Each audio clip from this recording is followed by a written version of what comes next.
This episode is brought to you by MUBI, our curated streaming service showing exceptional films from around the globe. Get a whole month free at mubi.com/humans of cinema. Hello and welcome to the Humans of Cinema podcast. My name is Harshit and this is Abhishek, and today we are joined by actor Rahul Bose, one of the most brilliant, versatile and inspiring actors from Indian cinema over the past few decades. Rahul, it's a big pleasure. Thank you so much for joining us. So, Rahul, I just want to start off by asking, because at Humans of Cinema, the whole idea is that we talk about cinema and we talk about the impact of cinema. If I had to ask you, what are the films that have had the deepest influence on your life? Which ones would they be? I mean, so many, but and sometimes just bits of films, sometimes just a little bit here, a little bit there. But broadly, I would say the films of Satyajit Ray or Satyajit Ray, Ji. uh, starting with the Pothir Machali trilogy, all the way down to Satgati.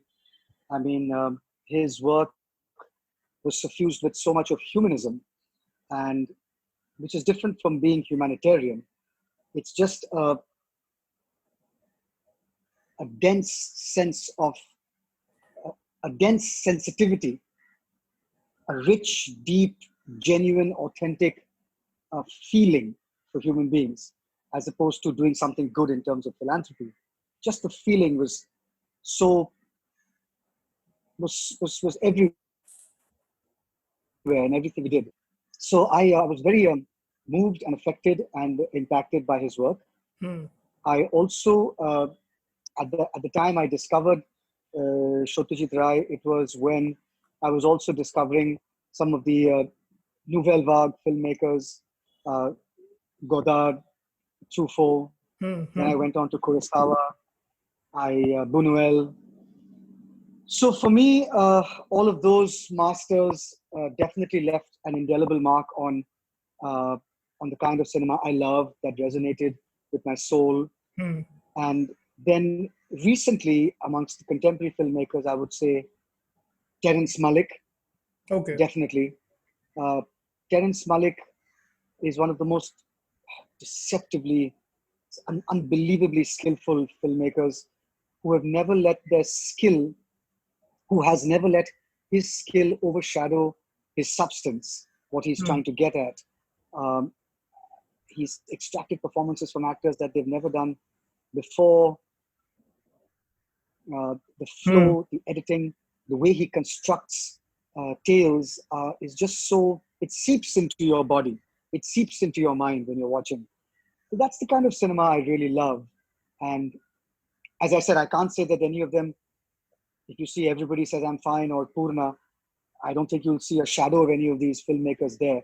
So I'm not trying to lay claim to being, to mimicking or being inspired by them filmically. Hmm. But Hmm. definitely in my soul, as a person who loves cinema, that's the kind of cinema that resonates with me most. And were there any films in particular, especially while growing up, that maybe, just changed the way you perceive cinema? No, I have grown up watching uh, practically everything. I was a massive fan of Mr. Bachchan Hmm. in the middle 70s when I was a little boy, going all the way to the late 80s, early 90s. So his films, his intensity, his conviction performing those roles, his charisma, all of that contributed to making him a superstar. And I Hmm. watched everything from Zanjeer, Diwar, Amar Akbar Anthony, Sholay, etc., etc. So those were those films. Um, Simultaneously, I've always nourished myself with the art house movements of the 70s, of course, the 50s and 60s with the Satyajit Ray, but that I saw later. But as I was growing up, I was aware of Manthan, Mrigaya, Nishant, Ankur, Mr. Benegal's films, uh, Mrinal Sen's films. I continued to watch with pleasure uh, Govind Nihalani making Tamas, for example, for television. Um, there were, there was the entire middle of the road cinema movement, which happened in the 70s and 80s with Amol Palekar starring in so many of those films.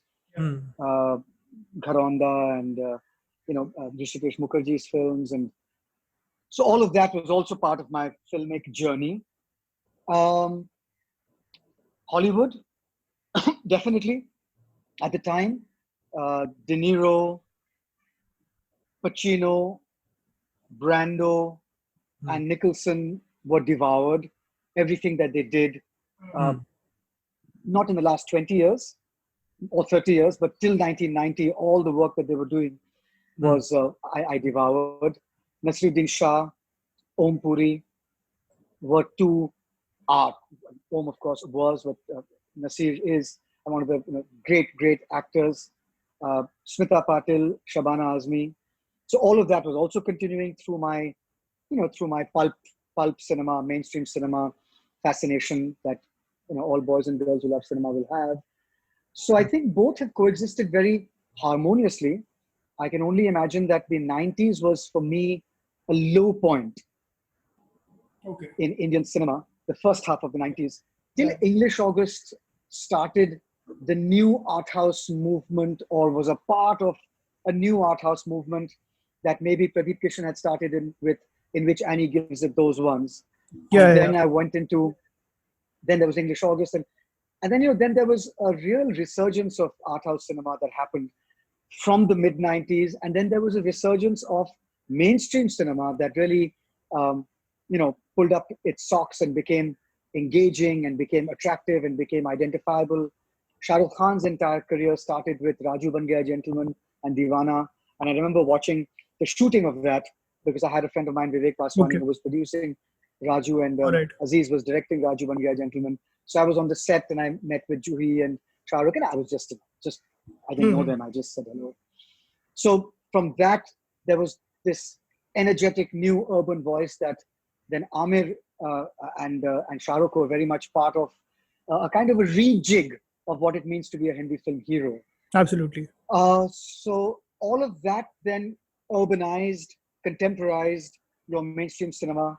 And then, of course, Amir mutated into becoming the legend that he is today, Yeah. where you draw the line from there, from Qayamat se Qayamat tak to Dangal, and you can see that line. Yeah. Apart from occasional blips, you can see that clean Yeah. line, the intent of the man and the dedication of the man to his craft. And even when he did the Coke commercials, it was fascinating just to see him, create new characters that were Absolutely. so believable, that have now become the norm. That now people, superstars, don't mind playing characters in commercials, and Amir Yeah, really yeah. set the He bar for kind of that. brought the two So sensibilities together. The art yeah, house so and I the think commercial that, sensibilities. Yeah. well, no, I don't think it brings the art house and commercial sensibilities together, Okay. because the definition of art house is a plot that you can't predict. Applaud It that you could be a can't. bad art house film, a plot that you can't predict. Yeah, yeah. That is Okay. the single definition of an art house movie. All It right. doesn't follow any formula. There are many films that you might think are art house, but have a mainstream construct. Mr. and Mrs. Iyer. Hmm. It's a clear mainstream construct. Two strangers on a bus, they're going to fall in love. The only thing is you don't know what's going to happen at the end. Hmm. Hmm, hmm. Are they going to live? Are they going to get married? Are they going to live happily ever after? Is she going to Yeah. go back to her husband? It's a mainstream construct. If you make a mainstream film, then every time the train stops or the bus stops, you have a song. Hmm. Hmm, hmm. Except in Mr. and Mrs. Iyer didn't. So that's a classic case of a mainstream through line. The construct is mainstream, but the exposition is art house. Makes The sense. exposition is naturalistic. Yeah. So we have to be very careful to understand that there could be terrible art house films. But if you can't predict the plot, therein for me is the definition of that's art house. It doesn't follow a formula. And Makes there sense. could be magnificent mainstream films like Dangal, where you know the plot and you're involved in it because it's got so many, as you were saying, so many elements of craft that you would only see in earlier you would see in great art house films. And Hmm. then in the middle, there are the mainstream constructs with art house exposition, which is Yeah. a Mr. and Mrs. Iyer. Yeah. Yeah. Absolutely. When did you know you wanted to be an artist? Growing up in the 80s, it's the thing that is put furthest from your mind. I know things have changed, not much, but things have changed a little bit. Definitely. You're never encouraged to, मेरा बच्चा बड़ा हो जाएगा तो artist बन जाएगा. मतलब बिल्कुल नहीं. मेरा बच्चा बड़ा हो जाएगा तो क्या बनेगा? मतलब उसकी जिम्मेदारियां जो है, आर्थिक जिम्मेदारियां जो है, जो परिवार के लिए आपको कुछ करना है, वो सब निभाने के लिए आपको कुछ करना पड़ेगा. So obviously we are still in the scientist, doctor, engineer, maybe MBA, marketing kind of, and now it is okay, media marketing or something like that. But artist is still it's still weird. कि पापा मैं सिर्फ piano बजाऊंगा. It would call for 2 slaps in the old days. Now, of course, I'm also against corporal punishment, but you understand what I'm saying. Absolutely, absolutely. So for me, from the age of 6, when I stepped onto stage in Standard 2 in Cathedral School, playing Tom the Piper's son, for me, I can only speak personally, I felt at home.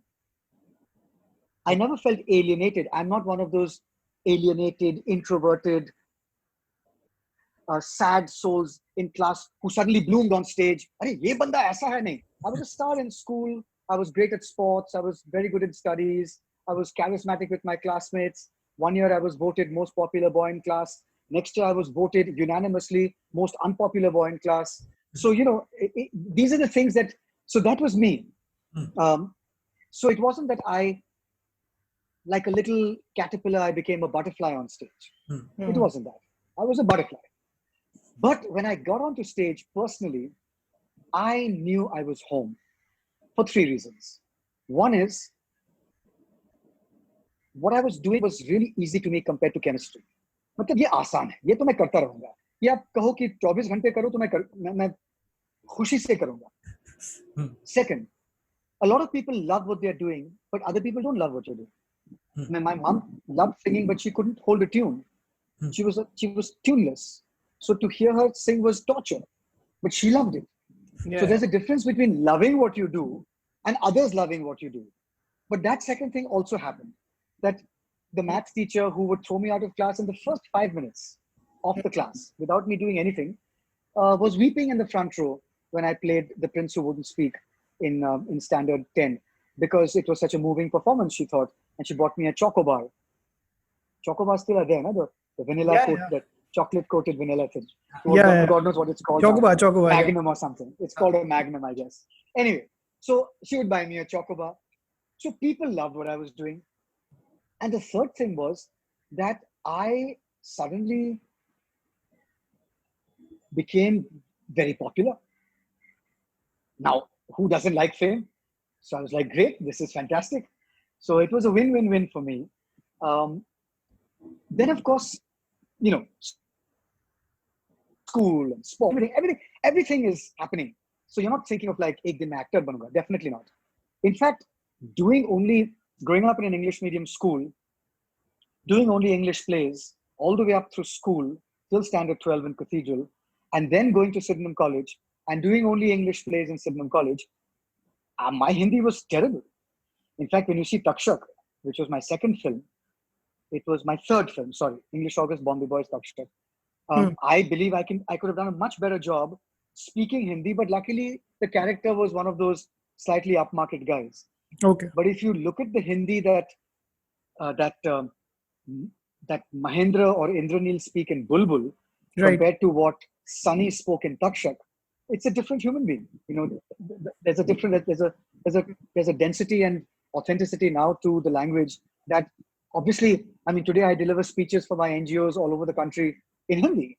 So, you just have to learn and enjoy the language. So at the time after college, when I was picked up, that very year, I was picked up to do a play on the Bombay professional stage by Rahul Bose.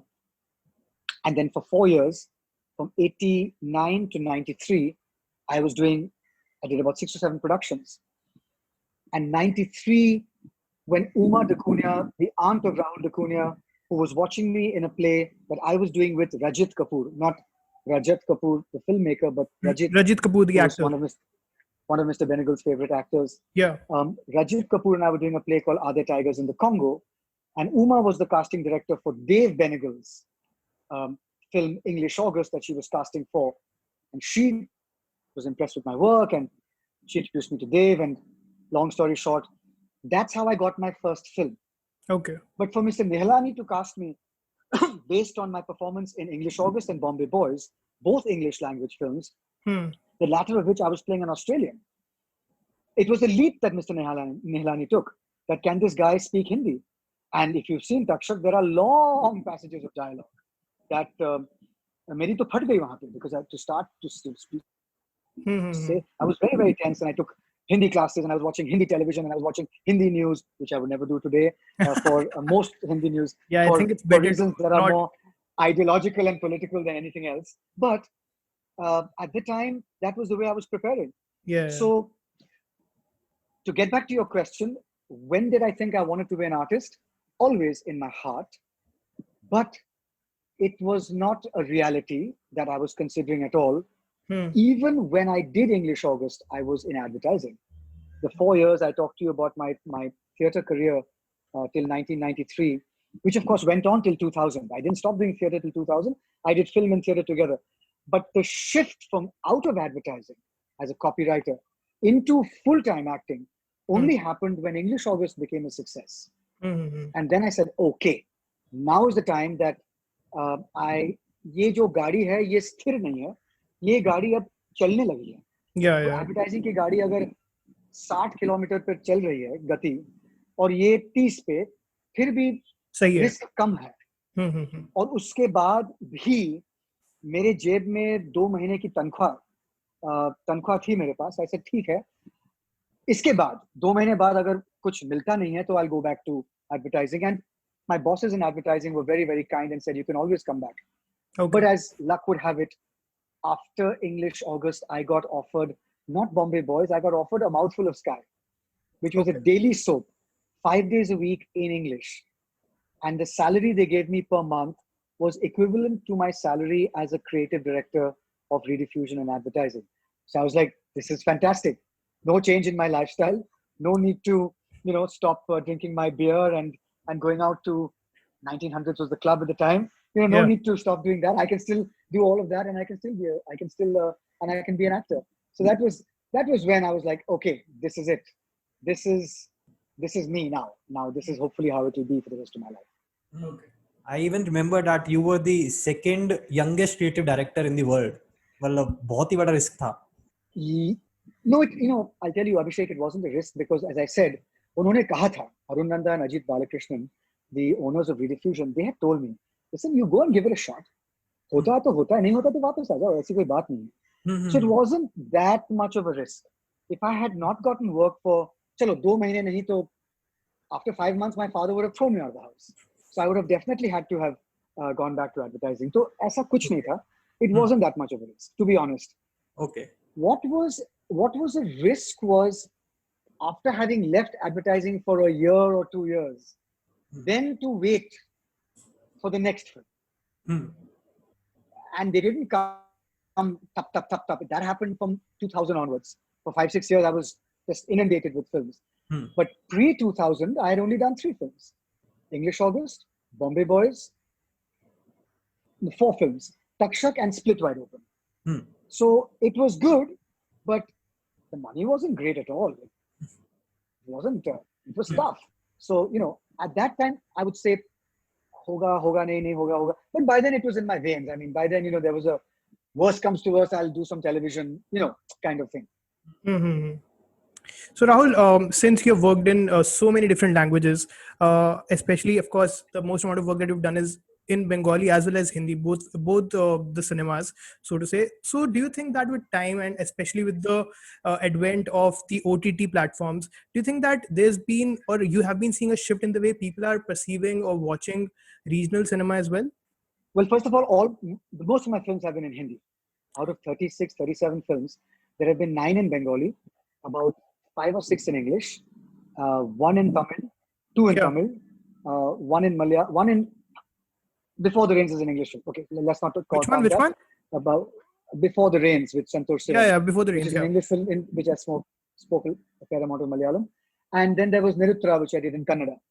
So I would say that the appreciation of regional cinema amongst the OTT platforms is most amongst those platforms which are the most upscale, because they have the most upscale viewers who have been watching the Danish series Borgen, subtitled, or we've been watching, maybe something in Spanish or Narcos in Spanish. So they are the ones who will immediately migrate to any language heard, but English subtitled. So that would be the first migrants would be those. तो इससे ठीक है, अगर मैं Spanish में ये देख सकता हूँ तो मैं मलयालम में ये भी देख सकता हूँ. बिल्कुल बिल्कुल. Subtitles तो वही हैं. So I think that is the first migrant will be, so they have already migrated. So for example, when people saw Bulbul and they had seen a few films of mine in Hindi, but then they began to look at the work that was spoken of very highly that I've done in the past, like The Japanese Wife, right? Yeah. Or like so then they would say, अच्छा बंगाली में है लेकिन ठीक है, अगर बांग्ला में है तो क्या हुआ? Subtitles will be there. So the predisposition to looking at all kinds of language cinema of this actor who we like, that has been broken thanks to the fact that amongst especially the upscale OTT channels, there is a widespread, tremendous, terrific content which is not in English. Right. And also, of course, because, for example, films like The Japanese Wife also, which I also saw only after I watched Bulbul, not specifically because it was just you in it, but also because I was on this journey of discovering a lot of Bengali cinema in that during that phase. So how do you feel about so many, especially people from this generation, from the young generation now rediscovering also older films of yours, for example, films like Split Wide Open, and then having conversations about them on social media? How do you look at that? It's a fluke. It happened. Great. If you want to look at it, fantastic. I'm never the kind to bore people with the work I've done. I've listen. No, but of course, but it must be gratifying on some level, no? That that at least now these films are getting the appreciation that they deserved because they are all wonderful films. I've never had any khunnas. I don't hold anything in this world. Amazing. I don't hold anything against anyone, anything. I don't hold. The valves in my heart are absolutely open and 100% channeling blood. Nothing else is channeled. Okay. So I've these are nice things. The Japanese Wife, it's lovely that very few people saw it in the theater and now more people are seeing it. Wonderful. If Purna had not released in the theaters and had gone straight to OTT during the pandemic, today it has 100% rating on Rotten Tomatoes. I saw it yesterday, and a 7.8%, 7.8 on 10 on IMDb. And I know that these things can be doctored and some people can pull you down and stuff. Nobody's pulling Purna down, which is wonderful. So if wishes were horses, beggars would ride, Harshit. So I never wished anything. The only thing that I have is tremendous gratitude. To be in this industry for 27 years is a maha fluke. I mean, how does it happen? Right. I didn't know anybody. I have never ever met a director in my life for a cup of coffee. I don't know any of the casting directors. Some of them are my friends. Over time, they've become casting directors. You know what I mean? I've never had to audition. I've led a very charmed life, and I've had bad reviews, good reviews. There was a time when critics were ruling the roost. Then the democratization of criticism happened with the internet, and now people have their own blogs, and so the preeminence of the critic who could make or break you is gone, and so all of that has happened, and it's all fine. The only concern I have, the only what bothers me immensely is when I let myself down. Morally, as a friend, my word, if I've gone back on my word, and therefore in my performances also, if I haven't done the best that I could do, that drives me insane. I just, I stab myself in 1,000 places for having said yes to that take on that day at 2:00 in the morning when I was tired. I was like, "ठीक है." Director's like, "हाँ ठीक है."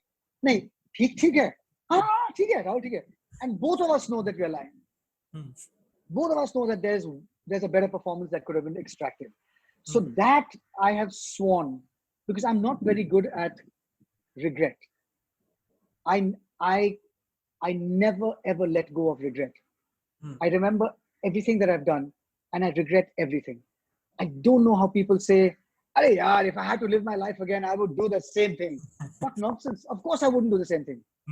I would want to be perfect. I would want to be the perfect son, the most perfect brother, the most incredibly perfect actor. I would want there to be love and praise for everything I do all the time. Why would I not if I had the chance to rectify stuff? I mean, what a big fat lie that is to say I would live my life the same way over again. I mean, no, I've made so many mistakes that I've hurt people, sometimes purposely and most times, not purposely, but for hell, for heaven's sake, wouldn't you want to change that? So, Rahul, I would like to know that from your entire filmography, which film acted as the greatest learning experience for you, both as an actor and as an individual?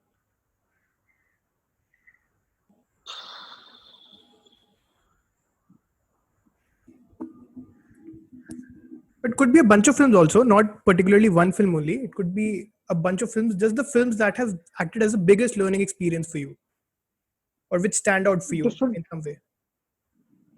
there's a bunch, and different reasons for that bunch, for the films named in that bunch. I would say English August for a test of my temperament. Do I have it in me? Hmm. A test of self-belief, Harsha. It was a test of my self-belief. Mr. and Mrs. Iyer for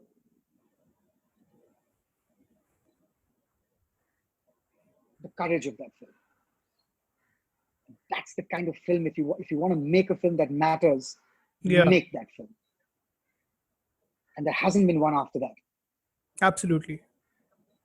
For the two people I met during that film, one who will be a friend of mine till I die, that's Aparna Sen.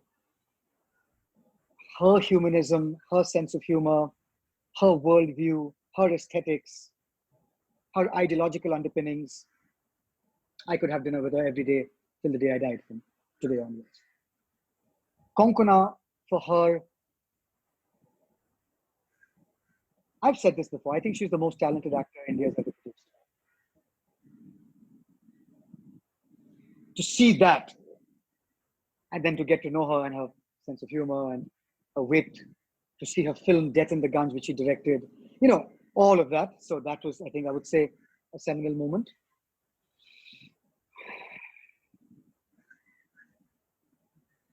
I'm not counting my two directorial films, which we'll talk about later, I'm sure. So let's leave that aside because it'll sound like I'm just massaging myself with jasmine flavored oil or something. Kal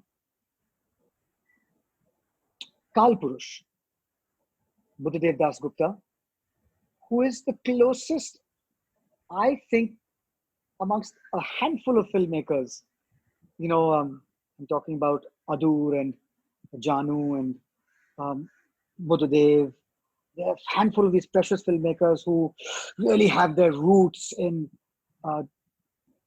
the solid grounding of author-driven art house cinema. Kal Purush, because I understood it's a step. It's a more adventurous artistic step into. Are you sure this is going to work? I mean, into what the soul of cinema, like a Terrence Malick Tree of Life. Right. I'm not saying that it's anywhere close to that. I'm just saying that that's the arena in which I was swimming in during Kal Purush. And Sudeep Chatterjee did the photography for that, who's done all these big films after that. And so Kal Purush was a great learning experience to understand silence, density, जो हिंदी में बहुत बढ़िया एक शब्द है ठहराव जो है, जो एक गहराई है, जो एक पॉज होता है, उसमें it was a very, very, very beautiful experience. Very praised amongst European audiences and filmmakers. I remember we were in competition in Berlin. Split Wide Open was in competition in Venice. Lots of my films have been in Toronto. But so Kalpurush is one thing that I remember very clearly as a milestone in my cinematic soul. Chain Kuli ki Main Kuli, because everybody says they love children, but I love children. It's very politically correct to say that. But I've always understood kids in 2 minutes. You don't have to talk to kids like kids. Just talk to them like human beings with a brain, with a worldview, whatever it might be. Yeah. And if you engage with a child in that way, it's so disrespectful. Yeah. I never spoke to my niece like that. I always spoke to my niece like I'm talking to you. What we spoke about was imagination. What we spoke about, Alia, where are we living? Mamu, we are living in Bombay. I'm like, where are we living? She said, where? I said, we are living inside the cavity in the third molar of the lower jaw of an elephant. Now imagine how big the elephant must be. Yeah. If we are living In the cavity of the third molar of an elephant, what is the size of this elephant? Yeah. She would just be freaked out, Yeah. I would show her the iPhone and say, what is this? She would say, it's a phone. And I would say, what is this? She's like, Mamu, it's a phone. I'm like, no, it's an ice skating rink. And can you see, where that button is? This is the depression where people do their rollerblading up and down. Yeah. And that little ridge on top is where all the kids change their ice skating rink. That's the rink. That's where you change your shoes. And this is the rink. Now imagine how tiny these kids must be. And she's just looking at this phone and thinking, wow, they're skating all over this rink. Yeah. So, you just have to talk to... Anyway, so Chain Kuli ki Main Kuli. No, that's a very interesting perspective. Yeah. That's an extremely interesting perspective. I think people do not talk about that enough. It's half my soul. So, Chain Kuli ki Main Kuli, because of all this. Because it was I'm trying my best not to say a part of me is a child, because everybody says that. But surely there has to be that, because I was home. I loved it. And Zen and I had such a wonderful experience together. So, I'm giving you weird, non-intellectual examples. You're probably expecting me to come up with all the, intellectual examples that the question demands. But not at all. I'm speaking to you honestly about, these are the things that have left their mark on my soul, Of course. soul. Yeah.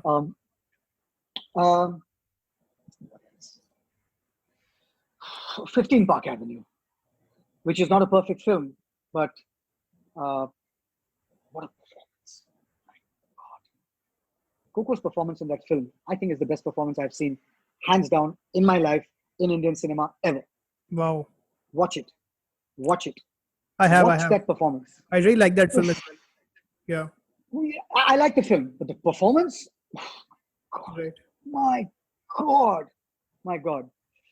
So that, because of many factors, the performance, Shabana, Wahida, Aparna, Konkona, I was in woman heaven. Yeah. Or male heaven. I was like, I used to tell Wahida ji, I said, if I die today, I'm going to die with this smile in my face. She's like, you're such a naughty boy. I said, come on, all of you are just so amazing. Yeah. I have a very respectful but deeply irrelevant relationship with her. She's wonderful. What a lady.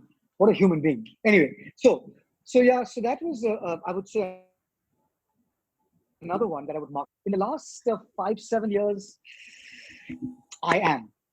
Only is I Am. Because that role took me to a very dark place. I'm speaking personally. It took me to a very dark place, a place of humiliation, a place of degradation. Nobody in their lives likes the dream where they are naked and they're walking around the streets. All of us have had once that dream that, and I looked, I had no clothes on, And that is a manifestation of one's terror at being humiliated in public, at being degraded in public. And this role was that. I don't know whether you've seen I Am, but it's one of the toughest things I've done. It's about this gay guy who gets caught making out with another guy.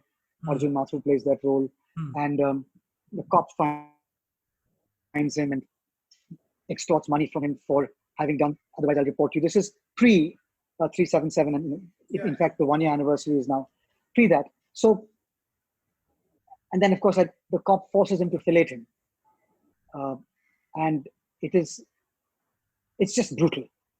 Abhimanyu Singh was very, very good in that role, and he slaps me around and actually did. It was just a tough place to go. Yeah, so I would say these are the markers. I might have forgotten one or two. Okay. And Rahul, because you talked about I Am, and since you're talking about how difficult that character was in terms of the dark places that it took you, so when you're approaching a character like that, or when you're offered a character like that, which is which requires you to go to certain dark places personally, does that intimidate you at all, or is there a certain fear attached to you when you are offered a character like that? Even for example, the character that you played in Bulbul, or the two characters that you played in Bulbul, of course they were very different characters, but of course one of them was slightly darker than the other. So when a character like that is offered to you, is there a certain fear about the kind of psychological implications it could have on you personally as well? No, I don't fear what psychologically will happen to me, but what I do fear is whether I can pull it off. Okay. And so then I follow the method I have normally, which I follow always, but I follow it to the nth degree, such that if it's chemistry, then you have to ratto for 1 month. If it's English, you can ratto for 3 days and you're fine. So then if it becomes chemistry, then I have to really, really get into it. So yes, what it means to be arrested, to be a human being who's a survivor of arrested development, what it means to be a zamindar or whatever it is. Like tomorrow, if I was playing a Icelandic disco dancer, I would shit my pants because neither can I dance. Forget about disco, and I know nothing about Iceland. Yeah. So what I mean. So then I would really have to get into it. Okay. I'd go and live in Iceland for a few months. I would go and hang out in disco clubs. I would take lessons in dancing. So I would extend my prep to 6 months as opposed to the normal 30 to 45 days. Japanese wife. I shat the Japanese wife. I mean, which part of me looks like a villager? Which part of me looks like a Bengali villager? Which part of me looks like a Bengali villager in the islands of the Sundarbans? Which part of me looks like a schoolmaster? Which part of me looks meek? Which part of me looks absent-minded? Which part of me looks sexless, like he's just, he could be asexual? Which part of me looks mollycoddled by an older Masi? I mean, my God, all of that. Which part of me cycles with a chhata in my hand, chhatri in my hand, with a dhoti? I mean, is there anything familiar? Is there any part that I can rely on in my old Rahul Bose to use in this film? Please, God, please give me something. Yeah, there is one masturbation sequence, and if you put me under a lie detector test, then you might find out that I might have had experience with that before. But apart from that, there was nothing. Yeah. I even read somewhere that Konkana was surprised with the casting choice. Yeah, Aparna told me. He said Coco said that he's not going to be able to pull it off. And then Coco told me that I saw the film and you pulled it off. Rahul, so especially in the past few years, there's been so much conversation around the purpose of cinema, and also with about the responsibility attached with cinema in terms of the kind of cinema that we can make and we should make because of the kind of implications it has on the society. What is your opinion on that? Do you think that there is only a certain kind of cinema that we need to make, and how much responsibility do you attach to yourself while approaching a character or making a film because you know about how much it can impact people who are watching them? I think I have a minority view on this. You have I think the influence of a minority view on this. Okay. I think the influence of cinema is greatly exaggerated. All right. It always has been. Okay. Otherwise, then in the 1970s, you would have all these drunken rapists walking around. I mean, every second film had that lecherous, some spittle coming out and somebody, I mean, come on. Mm-hmm. What matters is the final takeaway from a film. You can show a film like Bandit Queen where there is a gang rape involving tens of men, Mm-hmm. involving the massacre of a woman's psyche and body. Yeah. But the takeaway can be, this is wrong.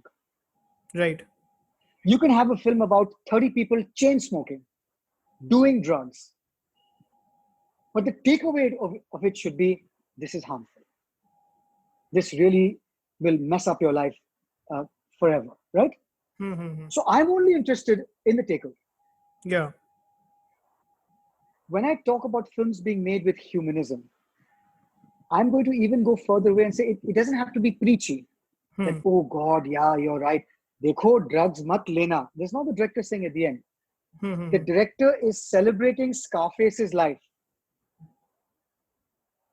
But at the end, no matter what happens, he dies like a dog Yeah. Yeah. in a mound of cocaine Yeah. with a house that crumbles over his head. Mm-hmm. Even if you didn't have that, even if you had him right on top, but now completely insane, like batshit insane, that's enough. Mm-hmm. That's enough. But this is what can happen. So I'm not making a case for films with a message. I'm making a case for films that the final takeaway, through the ugliness of what you show or the conclusion of what happens if you go down this road, either way, the takeaway is, I mean, some of Picasso's films, paintings are violent, painful. They cause a lot of tumult in your brain. But when you walk out of it, you know that you have been in the presence of something magical. Yeah. And you walk out with a purity of spirit. Mm-hmm. Not about war or about death or about molestation or incest. Your spirit is purified by great art.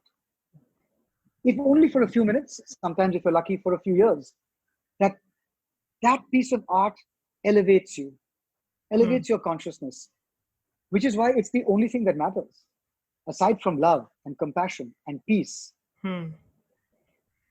Great art is the only thing that has the capacity to give you, to elevate your spirit, apart from meditation and yoga, and I get all that. But outside influences, that's what it does. Why are people struck by nature? Because there is something that is beyond what you see. There's another dimension to what you're looking at, which only you can see. Great cinema. When suddenly it's not jo parde pe hai, there's a fourth dimension that film has taken you into. Somewhere in between your memories and what somebody said and what you saw in a bookstore somewhere, or the blink of an eye of a girl you loved, or a butterfly flying, all of that comes in, and you are rooted to the spot because you are in the presence of the infinite. There is something unbelievably divine about that moment. And that is the function of cinema.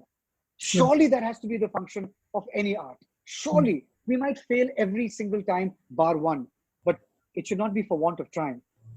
I also believe that, let us say that there's a lot of communal disharmony, and you want to rectify that, and you say cinema. You can't make one Mr. and Mrs. Iyer in 2002. If you want to reinforce that message, you have to make it every year, because every year there are new entrants into the world of movies. Can you? You cannot only put the blame there, because if I'm seeing Mr. and Mrs. Iyer and I'm coming out and somebody's giving me 5,000 rupees to murder somebody of another religion, I always give this example of the state of California. Look this up, guys. It's a study done where they had to do something about smoking. About? In the 80s. Smoking. Yeah. And what they did was they understood that this is like communal disharmony, like prejudicial attitudes, like misogyny against women, like patriarchy. This is everywhere. So how do we attack it? So they attacked it from everywhere. Yes, they went into movie makers and television guys said, can you cut down the incidence of smoking? Or Can we have a warning before or after the film? Done. They brought out advertisements about the ill effects of smoking. They brought out hoardings on the ill effects of smoking. They brought out bus shelters on the ill effects of smoking. They brought out signage on the side and back of buses on the effects of smoking. ठीक है? ये mass media क्या हो गया? Radio पे commercials चल रहे थे, programs चल रहे थे. Then they went into the schools, and all the projects in the schools were centered around lung disease. Can you go home for hood in the summer and do an audit of how many people didn't go to work in the last month and why? What was the illness? Was it lung disease? Why was it lung disease? Was it coughing? Was it breathlessness? Was it pneumonia? And gradually all the kids began to be aware that this is coming from smoking. Even if there were 5 out of 50, but these 5 were 50 because of smoking. Then they would have a rap competition. In 80s, rap was coming up. Graffiti, all centered around the ill effects of smoking. In colleges, there were rock shows. Compose a song about, smoking. Right.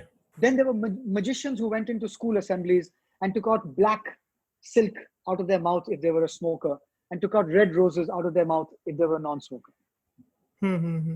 So you have to understand that to look at these big problems that are social evils, you have to attack them from all sides for ages. After 10 years of this campaign, they brought down the incidence of smokers by 25% only. Wow. But they increased the price on the pack of cigarettes by 20 or 25% and used all the money for this. So guys, if you're looking at something, don't shoot the easiest person with cinema. Ye log dikhate hain. Tomorrow, if I show you a motorcycle race of people racing on mobikes and somebody dies on a mobike day after tomorrow, you'll blame it on the film. But they've been dying for the last 100 years on mobikes. How do you correlate that? I can correlate anything then. I can blame cinema for anything because cinema is life. Cinema has shown everything.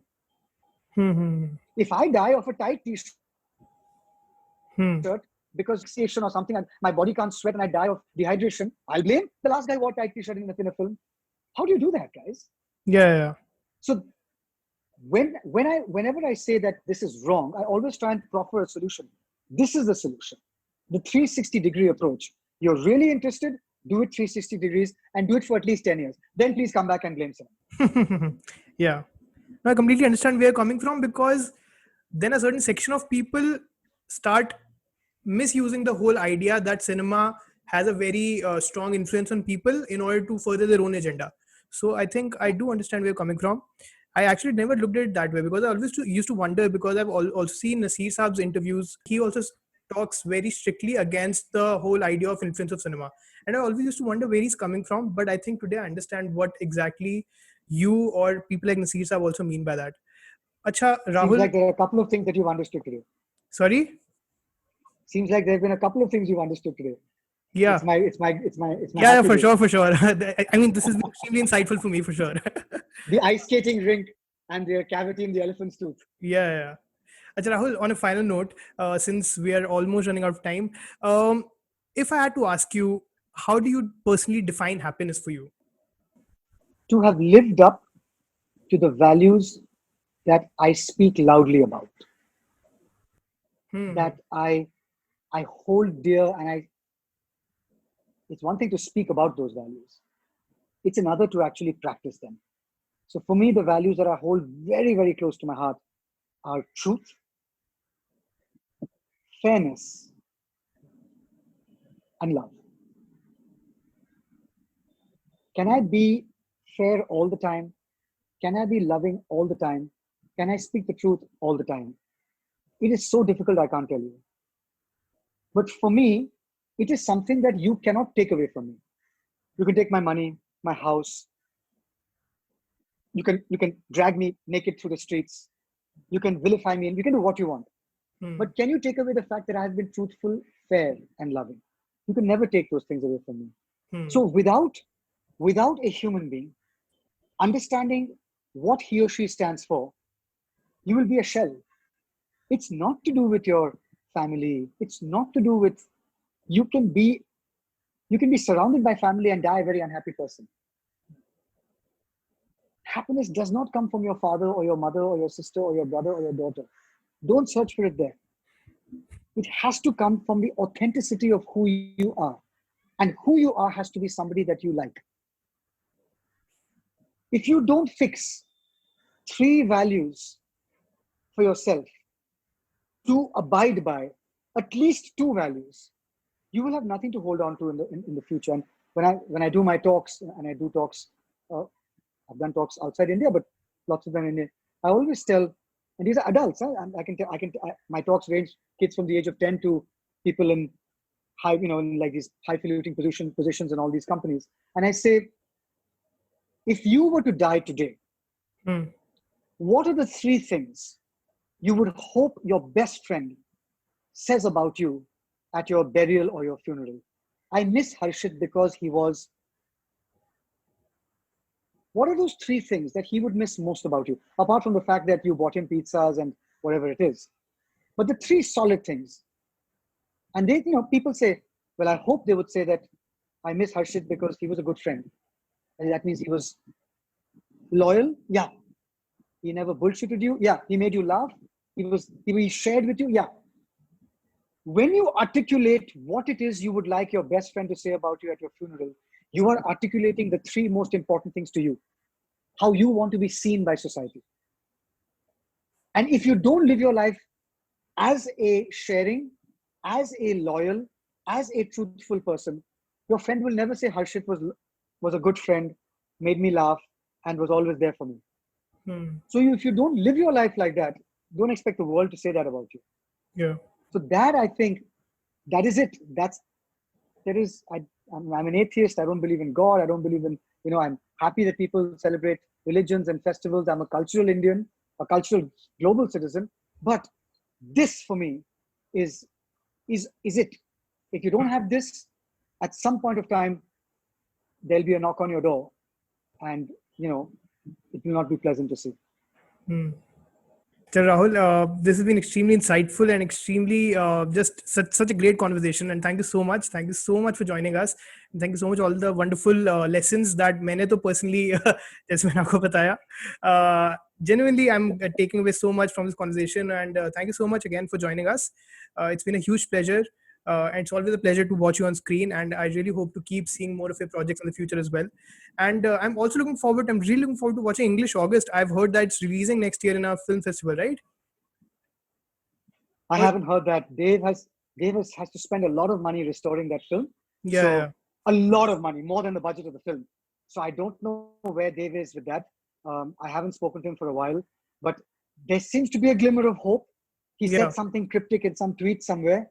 So hopefully that'll happen. I just wanted to say that while I've given so much gyan to you guys today, I just want you to know that none of it is absorbed from the outside. Whatever I've told you is not stuff that I've read, apart from the Californian study.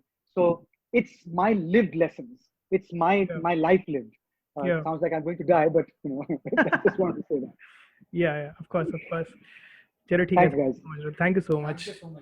Thanks, Abhishek. Thank you. Thanks. Cheers, Abhishek. And thank you to everybody who's listening. I hope you liked this episode, and I hope you enjoyed Rahul's insights into his cinematic and acting journey as much as I did. Now to tell you a bit more about MUBI, it's a film streaming service showcasing the best of Indian cinema on their MUBI India channel and classic international hits on MUBI World with a new film every day on each channel. Every day, MUBI premieres a new film on each channel, whether it's a timeless classic, a cult favorite, or an acclaimed masterpiece. A movie you've been dying to see, or one you've never heard of before. There's always something new to discover. This week, I recommend watching Miss Lovely, which goes live on September 13th, Knock Knock Knock by Sudhanshu Saria, which goes live on September 15th, and Placebo by Abhay Kumar, which is already live on MUBI India. Try MUBI free for 30 days at mubi.com/humansofcinema. That is mubi.com/humansofcinema for a whole month of great cinema for free.